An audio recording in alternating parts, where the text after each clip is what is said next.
రైతు సోదరుల స్వాగతం.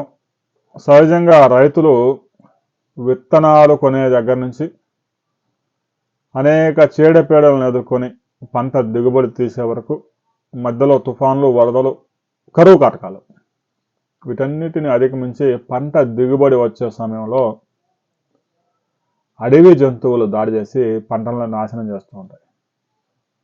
చిత్తూరు, విజయనగరం లాంటి ప్రాంతాల్లో అయితే ఏనుగులు, తెలంగాణలో చాలా ప్రాంతాల్లో కోతులు, మరికొన్ని ప్రాంతాల్లో చిరుత పులులు కూడా ఆవుల మీద, గేదెల మీద దాడులు చేసి, మేకల మీద, గొర్రెల మీద దాడులు చేసి నష్టం కలుగజేస్తూ ఉంటాయి. ఈ సమస్య కేరళలో మరింత ఎక్కువైపోయింది. రెండు తెలుగు రాష్ట్రాల్లో కూడా ఈ సమస్య తీవ్రంగానే ఉంది. అసలు తెలంగాణలో అయితే కోతులు లేని గ్రామం తెలంగాణలో ప్రస్తుతానికి లేదు. ఆంధ్రప్రదేశ్లో కూడా అలాగనే ప్రస్తుతం పరిస్థితి తయారవుతా ఉంది.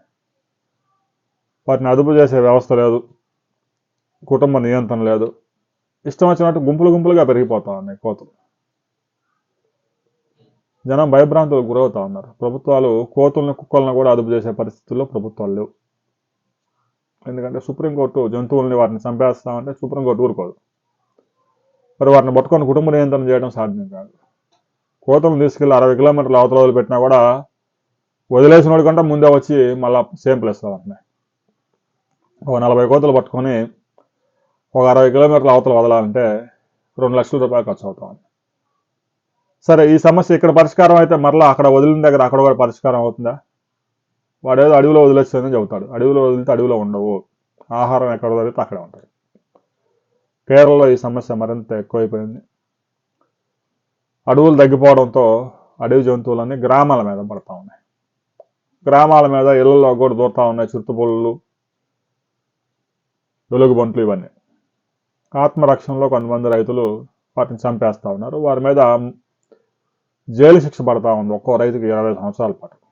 దీంతో రైతులు మా ప్రాణరక్షణ కోసం మేము జంతువులు చంపితే అటవీ శాఖ చట్టాల ప్రకారం శిక్షలు వేస్తూ ఉన్నారు. ఈ సమస్య రాష్ట్రం అంతా ఉంది. స్థానిక సంస్థల ఎన్నికల్లో పార్టీలు మా హక్కులు కాపాడేందుకు హామీ ఇస్తేనే మేము ఓటేస్తాం.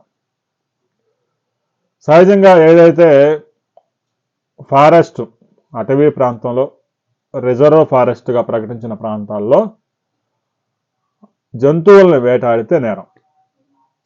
అంటే జంతువులు నివసించే ప్రాంతానికి మనుషులు వెళ్ళి వేటాడడం వల్ల ఆ జంతువుల ప్రాణాలు తీస్తే అది నేరం. ఆ పరిధి దాటి జనావాసాల్లోకి జంతువులు వచ్చి జనాల మీద, జంతువుల మీద, పంటల మీద దాడి చేసినప్పుడు ప్రాణరక్షణకి జంతువులను చంపితే అది నేరం కాదు. ఆత్మరక్షణ కోసం జంతువులు చంపడం. అయితే కేరళలో ఫారెస్ట్, ఇల్లు అన్నీ కలిసిపోయి ఉండడం వల్ల జంతువులు, క్రూర మృగాలు కూడా ఇళ్లలో దూరుతూ ఉన్నాయి. తప్పనిసరి పరిస్థితుల్లో రైతులు వాటిని తోలే క్రమంలో చంపాల్సి వస్తూ ఉంది, గాయపడతా ఉన్నాయి. దాంతో రైతులకి పెద్ద ఎత్తున శిక్షలు పడతా ఉన్నాయి. స్థానిక సంస్థల ఎన్నికల్లో రైతులంతా కలిసి, రైతు సంఘాలు ఒక నిర్ణయం తీసుకున్నాయి.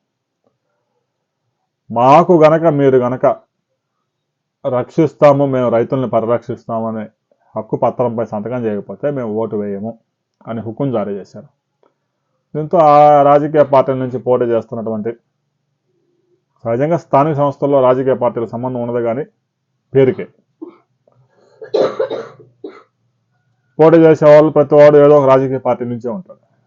వారంతా ఇప్పుడు ఆ పత్రాలు రైతులకు ఇచ్చే పనిలో ఉన్నారు. రాబోయే రోజుల్లో రైతుల సమస్యకి పరిష్కారం దొరుకుతుందా లేదా, కేవలం పత్రాలు హామీలకి మిగిలిపోతాయా, రైతులు ఏదైనా క్రూర మృగాలను చంపినప్పుడు జైలు శిక్షలు పడకుండా ఈ పత్రాలు కాపాడుతాయా అనే వివరాలతో మరో వీడియోలో మనం కలుసుకుందాం.